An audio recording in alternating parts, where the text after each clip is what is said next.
This is a download from BFM 89.9, the business station.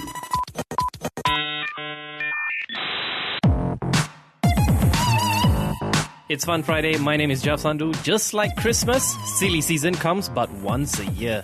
With a stack of rants in his overcoat pocket, the traditional lack of tech and science stories during the summer months hasn't worried Culture Pop's Matt Armitage until now. Matt, are we in the Mattsplained equivalent of a desert? Hey, Jeff. Yes, well, that is normally the case most years. We get to a point sometime during July and August where there really isn't anything much to talk about. But this has been such a tumultuous and topsy-turvy year that the stories have kind of kept on coming. And as you said, this year I've had more to rant about than I've had time to rant. So the silly season has been a chance for us to catch up. And as we've been doing on and off for the last few weeks, I thought we'd catch up on some of the smaller stories and developments that have come out recently. So we have a topic, or topics, I suppose. That means it's time to Mattsplain. Yeah, well, let's start with some environmental stories. We don't really cover as many environmental things on the show as we probably should, but one that caught my eye this week was from the wildfires that are raging across California, which some people are calling the Holy Fire. Now, those are the same fires that President Trump says are happening because there's not enough water to fight them, and the California Fire Service is saying, nonsense, of course there is. But one of the things that we talk about on the show a lot is technology that doesn't always get use for the purpose for which it was originally designed. I guess this is a story about Daniel Perez, who live streamed the wildfire raging outside his home. Yeah, Perez lives in a small town outside LA, about 45 miles. That's about 60, 70 kilometers outside LA. When the police issued a mandatory evacuation order for the town, the last thing that Perez did was to turn on his home security cameras and connect them to the internet before he drove over to a relative's house in a safe zone. So as the flames reached the backyard of his house in the middle of the afternoon, the thick smoke activated the night mode on his camera, and Perez was able to watch as the blaze was actually brought under control by the fire service. And what was really nice about the story was that once the fire was under control, Perez noticed that his doorbell camera was capturing a fireman walking up onto the porch of his house. And he was able to use the intercom to talk to the fireman, and the fireman reassured him that the house was intact, that the flames had only damaged the garden but not the house itself. And Perez was able to thank the man and his colleagues for all of their hard work. We often talked about our tech infrastructure being very delicate. This story shows another side, that it's robust enough to work during a disaster. Well, that's kind of the weird thing, isn't it? Wildfire is this very, very strange creature. I mean, I'm not going to bore you with all the details of a story I read about what type of roof you have determines whether your house will survive. You actually read that? Wow, great. It was actually a really interesting story. It's all about the embers that collect in the roof. So if you have a certain type of roof, it collects. Let's not get into that. We won't get into it. But I can only guess here, but I'm assuming that either the web coverage was coming along overhead cables that were along streets that were protected by the firemen, or they were underground and similarly protected. And not just the internet. Obviously, the power was still running, even though the town was surrounded by flames and part of the town was burning. And it's not the first time that this has happened. Back in 2016, another guy in the US watched his house actually burn to the ground over his webcam, which is, that's not such a feel-good story. But in this instance, though, I thought it was nice that this guy, Daniel Perez, he was able to use the technology to thank the firemen in person for what they did for saving his house. From California, we're moving to Paris, but we're sticking with the environment team. Yeah, now, I didn't realize, but Paris is the most densely populated city in Europe. It's actually the most densely populated part of Europe. Wow. It's also one of the least green. Again, that came as a surprise to me. It may come as a surprise to a lot of other people who have this mental image of wide boulevards and trees. But actually, less than 10% of the city's area is given over to green spaces like parks and other kind of, just greened areas. So this unlikely concrete jungle has seen temperatures soar over this summer's European heatwave. Not to mention that Paris is in a basin, so it's a heat trap, even in a good year. Well, yeah. So there's a project being trialled at a school in Paris called the École Riblette. Back in June, temperatures inside one of the pupil recreation areas, which was an open courtyard surrounded by concrete walls, reached 55 degrees centigrade. Wow. Now, the human body starts to cook at temperatures of 50 degrees centigrade. So actually your cells start to physically cook above 50. So obviously pupils had to stay inside the school. They weren't allowed to go out into these kind of play areas. And we covered a story a few months ago, I think this was with Richard when you were away, where we talked about urban planners in China taking radical steps to redesign urban spaces that are more adaptable to climate change. And one of the simplest ways is to prevent water runoff and to increase the green and vegetation cover. Yeah, which sounds a lot simpler than it is. Absolutely. In a lot of ways, it's actually easier when you're building cities from scratch, which is what's happening a lot of the time in China. And China's planners are actually looking back at the country's history. So they're looking at the design of stepped paddy fields, for example, using that model to retain water, so having water retention ponds, and to feed rings of vegetation that help to cool the vegetation down. In existing cities, of course, that's much harder because your infrastructure is already there. You're trying to adapt the architecture rather than building it to specification. But it's remarkable how simple the plans in Paris are and how remarkably effective those small changes could actually be. Yeah, we're not talking about extensive rebuilding here. No, we're talking about planting trees for shade, putting in flower and vegetable boxes. We're talking about replacing the standard concrete on the ground with a water-permeable material that slowly drains water off into the ground underneath and helps to prevent so much heat being reflected. So like with the Chinese model, this is looking at the planning from a historical perspective and asking why our cities have become so poor at dealing with fluctuations in weather. So this project is just aimed at school children? Well, they're actually trying to make an impact citywide. If the results of this project are successful, then it will be rolled out to all of Paris's 800 schools. And apparently, because Paris is so densely populated, no one in Paris lives more than 200 meters from a school. Wow. Yeah, I mean, that is quite amazing. Yeah. So it is actually intended for Paris's wider population as well. And when you're talking about issues like this, you have to make those changes to social policy as well as altering the physical infrastructure. It's important to make sure that everyone has access to those spaces. Because over the past few decades, we've seen schools shift from being kind of these semi-public spaces to being very closed ones. And that's partly down to fears of terrorism and sexual predators and other exploitation of school children.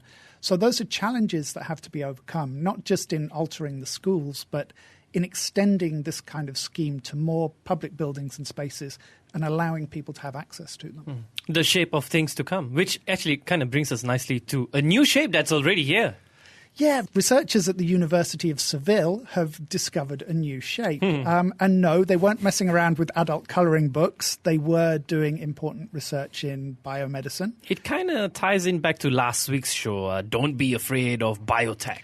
Exactly. And the Seville team was researching into epithelials, which are the cells that line the inside and the outside of our body, and without which TV shows like CSI couldn't exist. They found that the epithelial cells adopted a very specific form as they were packed together. So originally they expected them to be shaped like prisms or some kind of pyramid. The shape, which they have named a scutoid, actually resembles a twisted prism. A bit like those crushable, disposable water bottles. I mean, not so much in terms of the shape, but yes, very much so in terms of the theory. The reason is exactly for that same reason, so that the cells can cram together and pack down. So they're like an architectural building block. It's what allows organs to have that rigidity and integrity and structure in our bodies. Is there any real-world application for the shape? Yes, very much so. Right. There's a nice quote from the team on the Design Boom website where they describe scutoids as being like the Lego from which animals are made, which I think is really cool. And of course, as we increase our research into areas like 3D printing to make replacement or artificial organs, knowing how these scutoids work and learning how to replicate them could mean the difference between printing a fully functional liver or basically a bowl of Baccarat. Yep, it's silly season. We'll be right back with more Culture Pop's Matt Armitage, BFM 89.9. Bringing fresh meaning. BFM 89.9. And we're back. It's Fun Friday together with me, Jeff Sandhu, and Culture Pop's Matt Armitage. It's episode 43. Silly season is just before we ended the show earlier on. Matt was talking about bak kut teh, so that itself should give you a hint of what are the things to come. But Matt, before the break, you were talking about scutoids. Any more discoveries for us this week? Well, yes, we're going from human organ soup to something actually more disgusting. Last year, the Whitechapel fatberg was liberated from London sewers. Now, for people who don't remember what that was, it's a mixture of fats and household waste, and it was one of the largest ever found. It was 250 metres long, and it weighed 130 tonnes. No. And a small chunk of it has been put on display at the Museum of London. It was put on display in February, and it proved to be a massive hit with the public. Is that safe, hygienic-wise? Well, of course, it's a major biohazard. You wouldn't want to actually touch it. The museum spent several months drying it out, and it's now housed inside a box, inside a box, inside a box. Its odour has apparently mellowed somewhat, so it currently smells like a damp basement rather than a sewer pipe. And what was intended to be a temporary exhibit has now been added to the permanent collection because demand to see it has been so great that they've now started live streaming it to the world. Why? Because it's still in the process of decaying. So you can log on periodically to see how it changes over time. And, because it's become such an enormous draw, the museum staff wanted to extend its reach. And if you're looking for something that sums up the way we live in densely populated urban centres, then a fatberg is actually a pretty good symbol. If you want to watch it, head over to what's lovingly called the Fat Cam on YouTube. As of today, it looks like a piece of granite. Wow. What it'll look like next week, I'm really not sure. I don't know. While we're on the subject of liquids and gases, I've heard you've been to Planet Kelt 9b this week. Well, not as in actually visiting, as it's 620 light years away, so you'd have to be talking to future Matt on the show again. Don't want to do that. No, you don't want to do that. But I have been reading about it. Now, Kelt 9b is the hottest planet that we've discovered so far, at around 4,000 degrees Celsius. Wow. Yeah, that's really hot. It's not as hot as our sun, which is around 6,000 degrees Celsius, but, compared to the temperature of our planet, which is, 55 degrees centigrade in Paris, there's a big difference between that and 4,000 degrees. Wasn't this discovered last year? This is a little bit old, even for Mattsplained. Well, it's back in the news this week because we've finally been able to discover what the atmosphere consists of. Scientists at the Galileo National Telescope in the Canary Islands have been doing some really clever stuff by analysing the tiny fraction of light from the star that Kelt 9b orbits as it travels through the atmosphere. So they think the planet is largely gaseous, consisting mainly of hydrogen, but they also detected iron and titanium as vapor. Wow. So yes, this planet is so hot that its air is literally vaporized metal. Is that unusual? Well, it's the first time we've seen signs of metals outside our solar system. So, yes, that is pretty unique. And obviously, you wouldn't want to breathe those in at those temperatures. And that's going to allow us to examine planets further. As we get into this stage where we're looking at planets further and further away from our own, we can use these same techniques to allow us to spot oxygen or other molecules that are fundamental to the evolution of life. So this is kind of a training planet in a sense. We can spot the metals there and we can use that knowledge to see whether other planets further out are actually capable of supporting life. From the sewers to the stars. That's an oddly inspirational message. Let's stay with space for the next item. Well, there has been renewed interest over the past few years in setting up permanent or semi-permanent bases on the moon. As we know, President Trump has just founded Space Force. Yeah. Wow, we didn't plan that. Amazing. You just have to do that. You can't do it in a normal voice, right? And what good would a space force be if its base had to be on our planet? So China, India, and the US all seem set to revisit the moon in coming years. And of course, if you want to send more than a couple of people for any length of time, you start to run into a lot of logistics issues. Not least of which is water. And you've hit the nail on the head, as usual. Recently analysed data has shown that there is actually water ice in patches surrounding the moon's poles, with the bulk of it concentrated at the southern pole in areas that are sheltered away from the sun's glare. And it's hoped that that ice, which has been there for billions of years, could be used to provide drinking water for moon exploration teams. What happens when that runs out? Well, that's the part we're not very good at, right? We tend to use things without thinking too much about what comes after, which is why Paris is still trying to cool itself down. Extraction of the water might be an issue as well. So data would suggest that it's not present in sheets like you'd find in a glacier here on Earth. Rather, the ice is thought to have formed around granules of moon dust, which have then been clustered together. So you wouldn't want to eat the ice like a lollipop, especially as that moon dust would probably shred your esophagus. Ugh. Okay, we're back on track. The inspirational imagery has disappeared completely now. What's happening in the world of AI? How best to describe this next chap without saying anything that he can sue me for?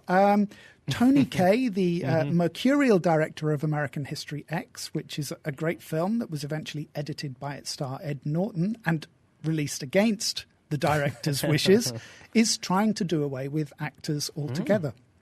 It's been reported that his next film will feature an AI-powered machine that has been trained in various acting techniques. From what I've read online, a lot of people are taking this with a grain of salt. Well, the whole project does sound a little bit bizarre. It's a sequel to a small indie comedy about an Iranian-American couple.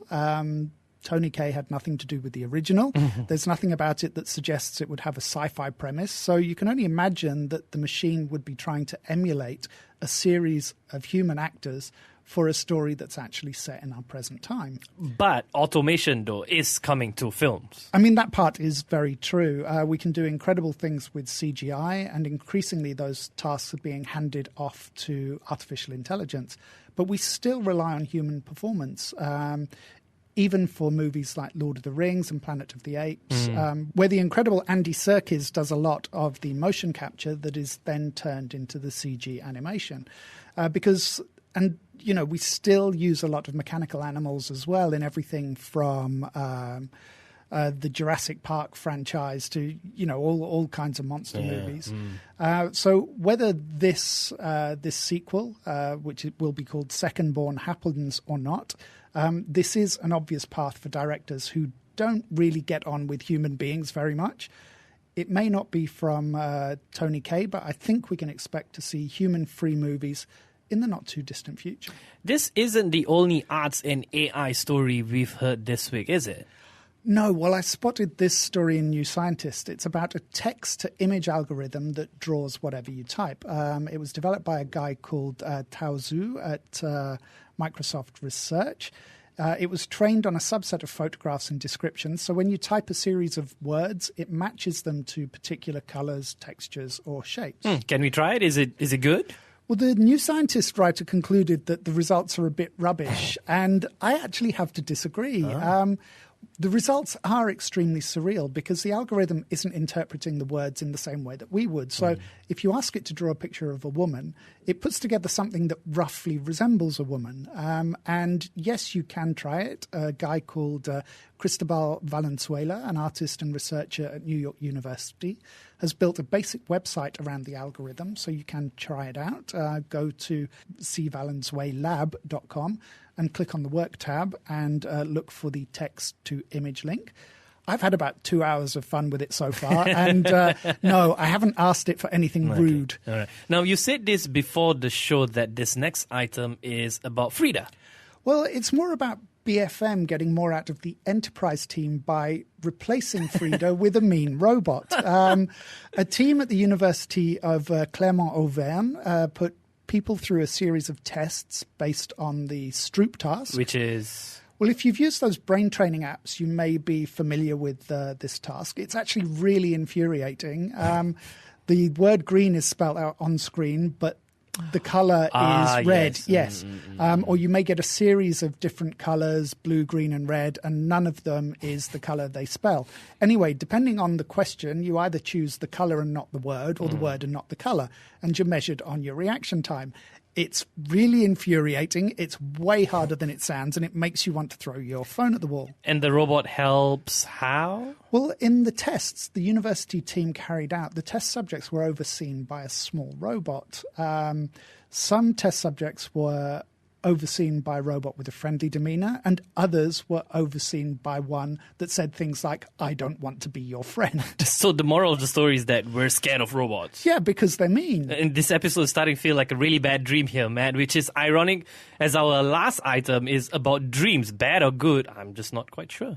Well, that depends on how much time you want to spend exploring your psyche. Have you ever had lucid dreams? Honestly, I can't really remember any of my dreams. I know I dream, but like I wake up and go like, Yeah, I can't really remember what happened. No, so those probably aren't lucid dreams. Not at all, where you're actually conscious and you can take control of things that happen in the dreams.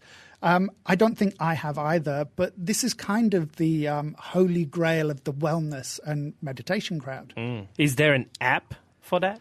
Well, plenty of apps claim to help you get into that state, but we're not talking about an app. This is actually a combination of an Alzheimer's treatment drug called galantamine and a cognitive behavior treatment. Why? So people can indulge in their fantasies of flying? Well, it might seem that way, but this is actually medical research rather than biohacking. This is a trial that's being done under medical supervision at the University of Wisconsin-Madison. And there are actual and good reasons for doing this. The hope is that lucid dreaming can help people to overcome fears and other nasty stuff lurking in the subconscious. What did the test subjects do with their dreams? Well, there were 121 adults in the study. Their ages ranged from 19 to 75. Of the percentage who achieved that lucid state, one dreamed of falling donkeys and was able to consciously move out of their way. Great. I think what can you say? Another participant used it to indulge her fantasies of rollerblading through a shopping mall. And one of the pioneers of the project, Benjamin Baird, has actually tried it himself. And he marveled at how he could feel the texture of objects in his dream. He also brought a dead flower back to life. So none of these is what you might call overcoming trauma. Unless you have an irrational fear of falling donkeys. No, of course not. I mean, this is a test, not a treatment. This is to see if the theory works. Only once we can reliably put people into that lucid state can we begin to research the effect and the extent of the control rather than relying on these kind of wellness apps and hearsay. And of course, it's better to put mentally healthy people into that lucid dreaming state first than to use it on people with, real phobias or disorders. Because, we're making a lot of breakthroughs in terms of our understanding of the brain and the consciousness and the subconsciousness.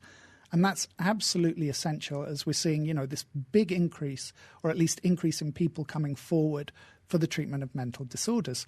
So falling donkeys and rollerblading in malls may sound like a typical silly season story, but, there's still some serious intent lurking behind the fun. But it is silly season after all. It is silly season, yes. Mattsplaining there with episode 43. Also, you can check out culturepop.com for transcripts of the show. And, of course, you can find out how to bring a little bit of silly season to your own company. I'm just talking about Mattsplaining to your company. We'll be right back with Geek Squawks, BFM 89.9. Thank you for listening to this podcast. To find more great interviews, go to bfm.my or find us on iTunes. BFM 89.9, the business station.